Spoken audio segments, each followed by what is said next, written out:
absolutamente nada que pueda permitir deducir, digamos, este fenómeno. Pero encontramos la fuente. Ahora bien, esta fuente era inagotable, porque los templarios en 100 años financiaron la construcción de 80 catedrales góticas y 70 iglesias de menos importancia.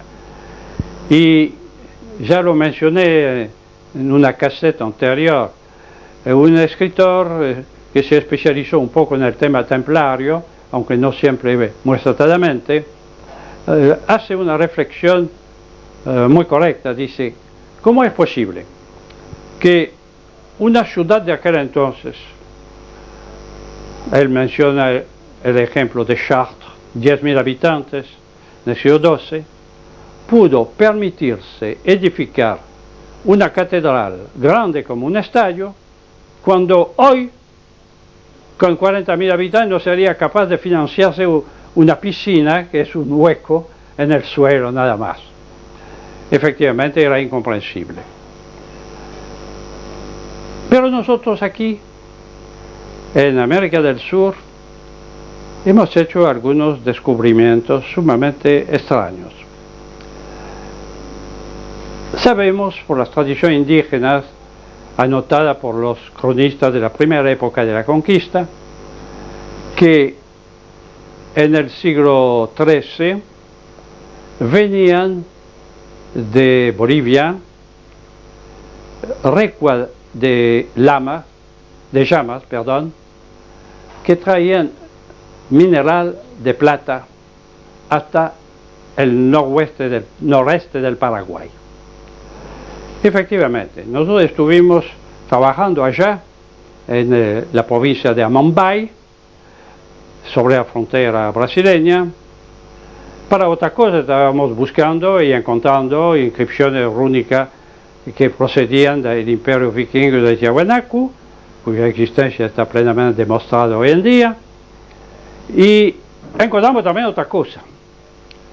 A orilla de la Quitabanigüí, que es un pequeño arroyo en el lecho del cual murió matado por un negro brasileño, el mariscal López, al final de la guerra de la Triple Alianza. Hay una pequeña cascada de unos metros de altura y al lado la ruina de un edificio de alrededor de 20 y pico de metros de largo, completamente desmoronado, menos una pared abajo y todas las piedras de la construcción amontonadas adentro. Bueno, pensamos en un primer momento que debía ser un fortín para proteger los soldados vikingos que se bañaban en el arroyo, en una pequeña aguada abajo de la cascada. Pero era muy grande, francamente, para eso. Un vestuario, los vikingos no eran realmente acostumbrados a tener vergüenza de su cuerpo, así que tampoco podía ser. La habíamos encontrado antes, ¿no? En otra expedición. Pero esa vez fuimos a hurgar adentro y nos encontramos con algo extraño que yo tengo acá.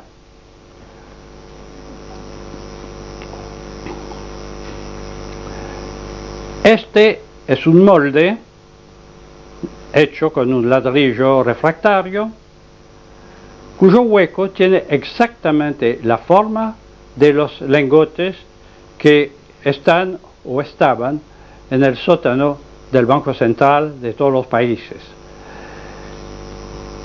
Más todavía, hay aquí dos detalles que me preocuparon. Son esta ranura que tenemos acá, esta está cortada. ¿A qué podían servir? Estuvimos buscando, yo no encontré la solución, las que me dieron no me gustaban, hasta que un día recibí la visita de un ingeniero especializado en asuntos metalúrgicos. Se lo mostré. Me acuerdo que para ver qué material estaba hecho, lo lamió, lo que no era muy de recomendar, para mí por lo menos. Y le dije, ¿y esto? Y es muy sencillo, cuando se cola el metal en el agujero, hay una espuma que se forma encima, y esta salía por la ranura del molde, efectivamente. Ahora, ¿por qué moldes? Para que se pudiera embarcar plata en una forma fácil de contar. Vale decir, lingotes todos del mismo tamaño, del mismo peso. Y se sabía exactamente lo que se mandaba. ¿Se mandaba a quién? Bueno, venían de Porco, del imperio vikingo de Tiahuanacu, llegaba con llamas hasta Cerro Colá, el lugar en cuestión, pero en Cerro Colá había un camino que venía de Paraguay, es decir, Asunción de hoy, un camino, uno de los innumerables caminos del Paraguay, hechos por los vikingos por supuesto, que seguía hasta el actual Golfo de Santos. Y el mineral seguía también por este camino. ¿Y a dónde iba? Evidentemente se lo cargaba en algún barco. ¿Qué barco? Y aquí yo tengo que hacer un corte en mi exposición y volver atrás. En el año 1150, más o menos, apareció en algún puerto de Inglaterra un barco que no era muy diferente de los barcos que se usaban en aquel entonces, porque era un drakkar vikingo, con su cabeza de dragón, etc.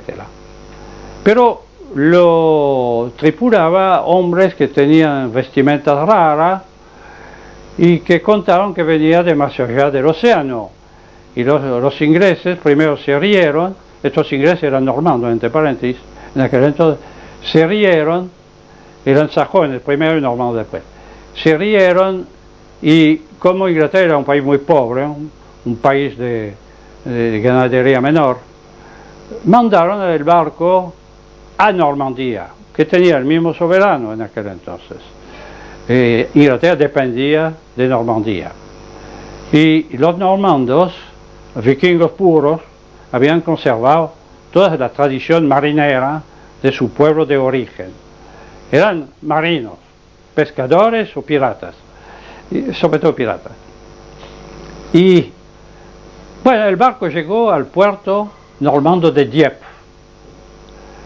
Y allá contaron, era fácil, ellos hablaban el antiguo nórdico y los diepenses también. Y además los diepenses, unas pocas generaciones, no olvidemos que Normandía fue otorgada en feudo al duque Rolf, llamado Rolón, en el año 960, si no me equivoco. Había poco tiempo, el idioma no había desaparecido, y además los normandos mantenían un contacto marítimo constante con Dinamarca. Y esos hombres contaron que efectivamente venían de un continente que estaba del otro lado del Atlántico, donde tenía esto y aquello. Hablaron mucho, no tenían motivo para disimular su conocimiento de América, digamos. ¿Y por qué? Porque los normandos no eran sus rivales, a ellos no les interesaba.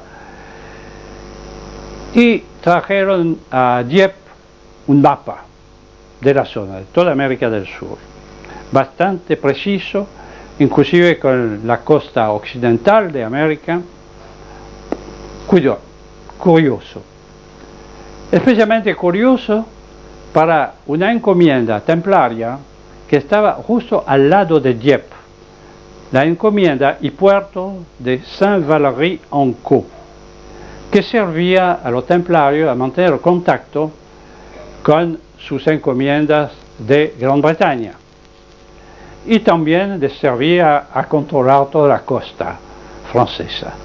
Por supuesto, unas horas después de la llegada de ese barco, los templarios, que tenían un buen servicio de informaciones, como lo demostró